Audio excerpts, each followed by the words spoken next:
Good morning.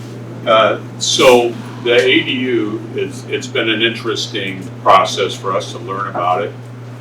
When it first, came about, we were super excited about it. The city wasn't super excited at first. So it took a little while to kind of get this thing going. Now it's moving along, and we're able to do a bunch of different styles of ADUs, and it does open up for a lot of people.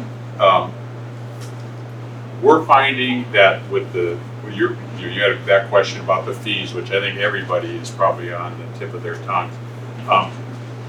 It's costing around 10 grand in the fees. Just so you got that in your head, so that you know that, because basically what's happening with that ADU, even if you take that garage, let's take that garage, and we're going to make that into an ADU.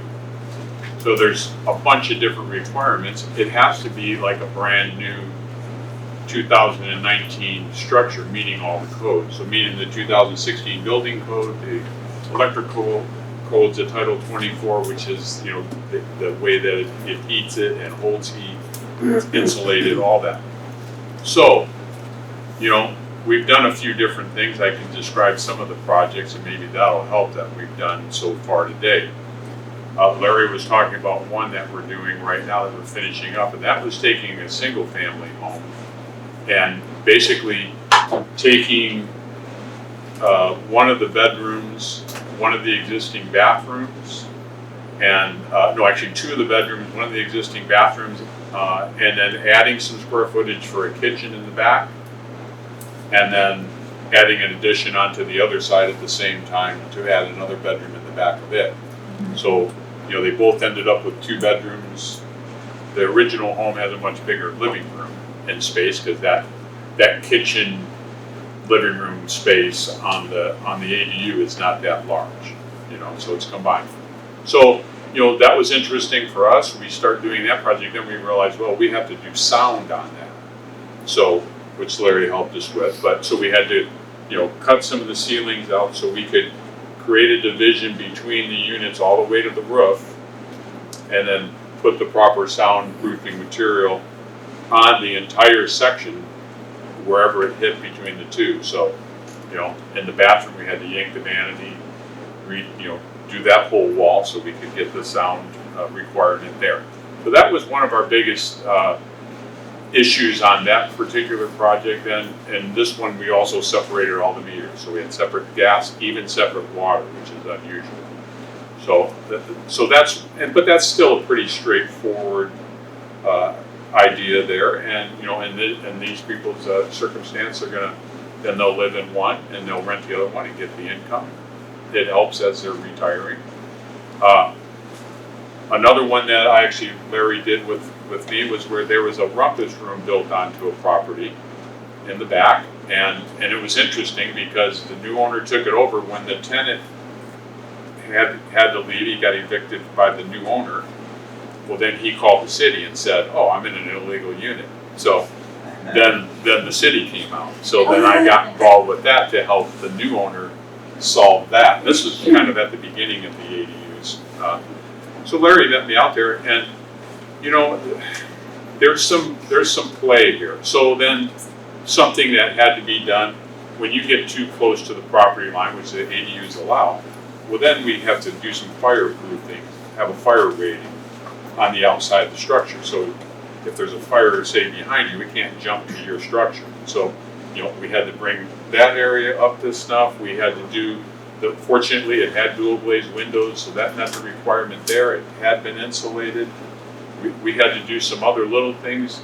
They had a process where we could put a coating on the floor instead of yanking the whole concrete floor out, and meeting the requirement of a vapor barrier, which is plastic below the concrete, which is required now, but wasn't required in the day.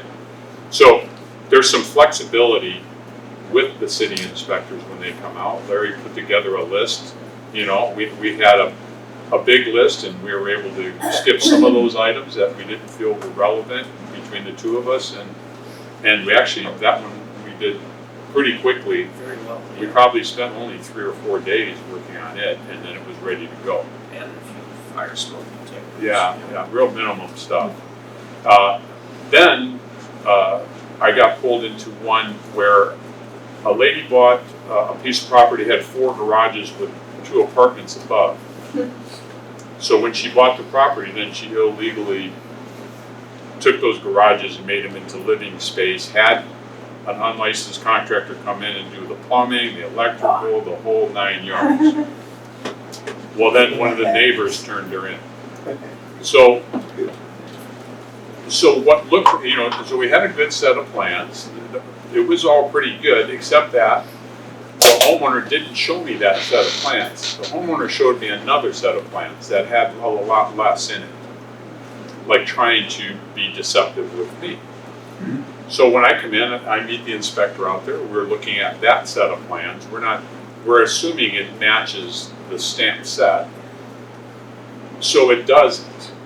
So, I come out, I do my pre-walk with the inspector. We kind of make a game plan. We're trying to do the minimal amount and still have it safe and still meet code. Well, then it turns into a whole nother story. Not only did we not have the correct set of plans that had a bunch of structural work, like shear walls and things like that, where we're having to strip a whole wall and put plywood there to make the building so it doesn't collapse.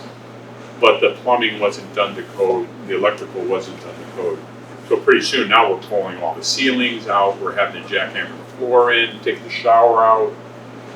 It turns into a nightmare that I don't want to be there either, because I thought it was going to be one way, now it's another. Now nobody's happy, it's costing more. It's costing us way more time that we don't have on our schedule, say. So, you got to have a good set of plans. Pricing this stuff out can be difficult because when we're going in, until we do our pre-inspection, we don't really know exactly what's going to be required. So, that's probably the biggest Achilles heel on doing them. That being said, it still pencils out to be a no-brainer on the investment that you put into one of these projects and the time it would take to pay it off and then have an income flow from it is wonderful. It's wonderful that all these R1 lots can now have this opportunity to do it.